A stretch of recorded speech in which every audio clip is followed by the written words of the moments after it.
Hey everybody, Mark again here, WeatherMan Plus. I have some new information on our storm that looks like it's going to be coming in the Gulf. It actually is showing a different trend this time. It's showing the same one that it did the other day going through land. So let me get through it. God bless you all today. Hope you all have a great day today. And here we go. Now, if you go over to the GFS model on pivotal weather, you'll check on a 90 hour mark. 90 hours is about a little over 3 days, about 3.5 days. The low pressure system is picked up, cut loose into the ocean. It actually came from Colombia. I'll show you that as well. And then every 6 hours, I'm moving it up for you until it gets to 240. And then I'll explain that for you. But every 6 hours, you'll see the system is moving. It is moving west to northwestward, just like National Weather Service, Hurricane Center, and all them said. Now, when you get to 120 hours, that is 5 days. That's within the 5 days of the pressure system. Now, this system here is going to run into a problem because, once again, you follow the trends, and it's been showing more of a northward push right here in the Gulf, but this is the second time, once again, it's showing that's going to go through land. All right, now I backed it all the way up to 78 hours, just so you know what we're looking at. And I put it on P-watt anomaly so you can see precipitable water, because dry air is going to play a factor in the direction of what we have with the models now. Now you can see the system here. It will start to move out of Colombia, and when it cuts into the ocean is when it starts getting picked up. This is it here moving, and it will go out into the ocean. That's where it's headed now. Steady moving. And right here, when it starts to come out, right at 108 hours, it starts forming up, 114, and then there's your 5 days. There's where the system came from. There's where the system will be within 5 days. And that's all that NOAA is showing so far for 5 days. That's why I'm saying this will go up dramatically from them. Now, if you keep looking forward, we're going to keep following this track. It is still following. It is tightening up. You see the bars tighten up. That's getting a lot of intensity, a lot of strength. I will go through that with you as well. But it starts running into land now. And this is the track it had the other day. And the land wears it down really, really good. And we're right around 150 to 162 hour. And then it wears it down. Look at that. It wears it down really nice. Took all that power out of it. God forbid. I'm not saying a good thing, because that means that they're going to get hit with this before it goes down towards us. And then it hovers around for days. Now, and I'm talking days. If you go back to 180, we'll go back to 174. It's still there. Go to 168, and you say it's moving a little bit. Now, when it starts moving one more north, see it's on the tip there, and it starts winding it down, taking its power away from it, you can go all the way. See, once you get to 240, it skips 12 hours instead of 6 hours per click. But if we go from 174 and say we go all the way to 210, it is just coming off of the land and moving its way out of the Gulf. So all that time, it just spins up there and gets energy in days. Then it finally wants to move and get itself across the Gulf after it gets it's built up again. See, there it goes. And this is all the precipitable water. And the reason why I think it will not be a Texas landfall, I know some people was asking, is because all the dry air that's going to be out there. Matter of fact, dry air is going to play a factor into the storm. You can see it trying to sneak in right here to choke it out. I'll show you another angle of that in a moment. Then it goes and turns towards Florida, sorry to say, straight at Tampa. And then it wears all the way down on Florida. And that's the last shots that we have of that. Now here it is again at 216 hours. Just so people know, 240, of course, is 10 days. Okay, so this is before 10 days, after the 5-day mark. When it before 5 days, it's going to show up right before it hits land. And then after it gets off land is after 10 days, and it's going to move towards Florida. Now here's a better shot for you, so you can see it move as it does take its eastward track. But if you notice, right at the 216 hour mark, okay, a rain band of precipitation comes off of this spin, and spins towards Florida. And you can see that it's a big chunk of it, and it actually will come and go over Florida. This whole big pile of rainstorms, and it's going to settle over there before the hurricane actually moves its way over. And this is right at the 10-day mark. So at 10 days and right before 10 days, right around 9 to 10 days, 8 to 10 days, you might see some storms come off of this already and hitting y'all and affecting y'all. Now at 252 hours, that's as far as I took it. That's a little over 10 days. You can see that the storm band was hitting, and then you can also see the intensity because I put it on 10-meter winds, so you can see exactly what we're dealing with. And this is showing 91 knots. Now to add, make it miles per hour, everybody knows just divide it by 6, add that number to the knot number, and you can get 15. Okay, that's 106 miles per hour. So that's Cat 3. And that's just now before it gets over there. But the dry air is trying to do something. So let me show you about that. Now I brought up dry air so we can see exactly the dry air that's trying to get around this system and try and actually choke it out. I'll show you that. Now this is actually on the 2nd at 10 a.m. And it's going to be moving kind of quickly. I have it on quick so we can get through this. As it hits land, and then it re-strengthens afterwards, and then it'll come off and go in the Gulf and go towards Florida. This is the 4th. Now this is all the dry air. All this green is dry air. Only the red is the precipitation, the red and white. Now on the 5th, our head goes to the morning of the 6th right here. And you can see all the dry air is keeping it with a western push. It's keeping it from going that way. And it just hovers for days. The 7th, and then it starts moving. Now right there, you can see this green, this dry air tries to sneak in. Okay, now this is on the 7th, right before midnight. It tries a couple of times to weaken the storm. You see right there, it's still in there. It's trying to, it almost gets all the way across right here on the 8th. This is at 10:30, almost 11 o'clock at night. But it almost gets all the way across and chokes this thing off. So this little bit of dry air could actually be a bigger chunk. And it actually could choke it out a little bit and weaken it some more. But I do show that was the last chance for the dry air to sneak in. And then it goes over Florida with all the rain and the precipitation. Look at it. It's trying right here. It's trying to get in there. See that? It's trying so hard to get in there and choke that out. But it just stays there and spins and drops all the rain over Florida. Now these are the last two models I have to show you. This one is the 850 millibar winds. This is at 3,200 to 5,000 feet above sea level. This is the next layer up than sustained winds, 10-meter winds.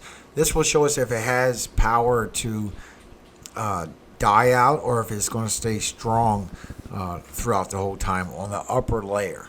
That means that it won't weaken, so that's where its energy will come from after it hits landfall, if it's going to weaken or strengthen. And here it is on a 3rd.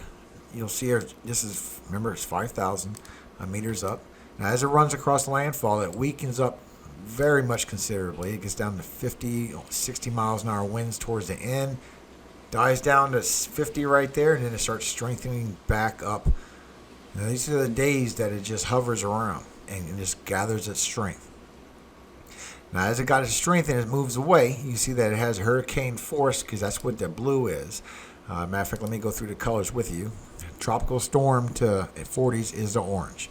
Okay, you have 50s in the red, 60s in the pink, 70s for the purple, 80s for the blue, and then you get into the hundreds and such on when you get to the white and the black. You can see it up here on top. It has a ledger. And it starts to go towards Tallahassee, and then it just beelines straight for Tampa. And here's the winds at 5,000 to 3,200 of what's going to be above the sustained winds. And I'll show you that next.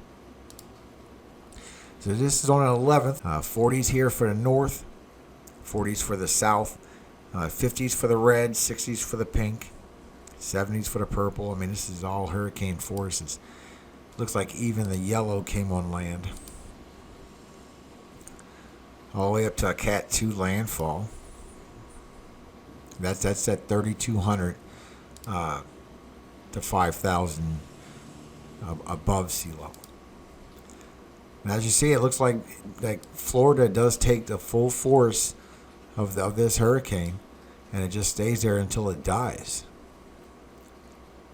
And this is above sustained. We will see that next. And this is all the way to the 12th at 10 p.m. So it's a couple of days of very intense weather. Now here's the 10-meter winds, so just a sustained winds. That way we can see what the actually classification will be of the storm. This is on the 2nd at 10 a.m. Here's our system right here, and I still got it moving quickly.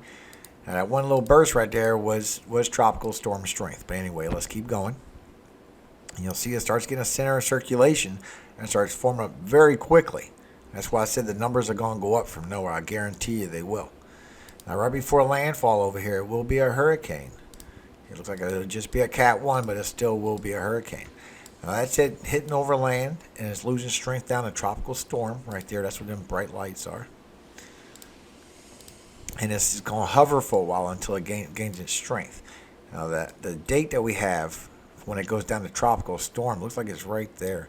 Right around the 4th at midnight, it's going to go down to a tropical storm strength. So those that are listening over there, that's good news. It looks like all the winds are going to stay on the north from y'all after that. As far as the rain, it's a different story. And look at it. It's gaining strength. It's getting the 50s with the red.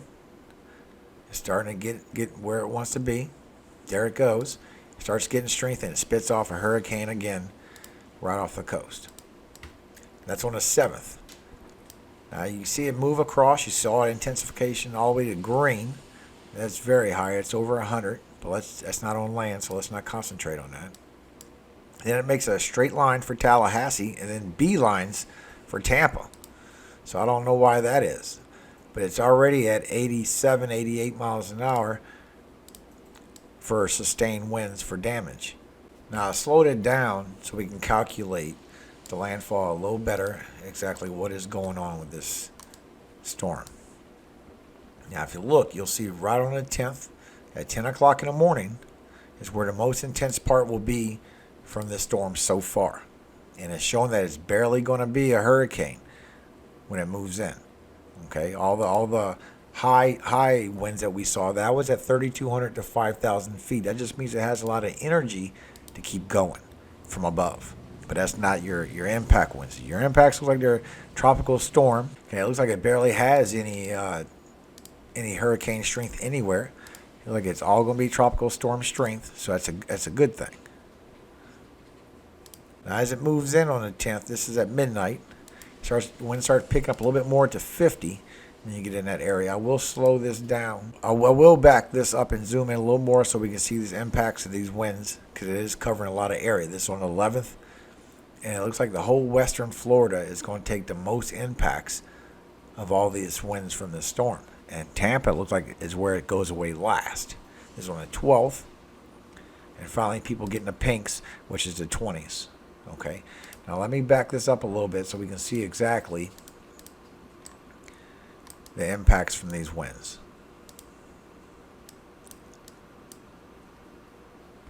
Now, we have 30s. The brighter the white is the 40s, and then the red is the 50s. Like Tampa, Sarasota. Sarasota looks like landfall. Cape Coral. Right there, those are 50s. 50 miles an hour winds all through Sarasota. Strong also in South Tampa.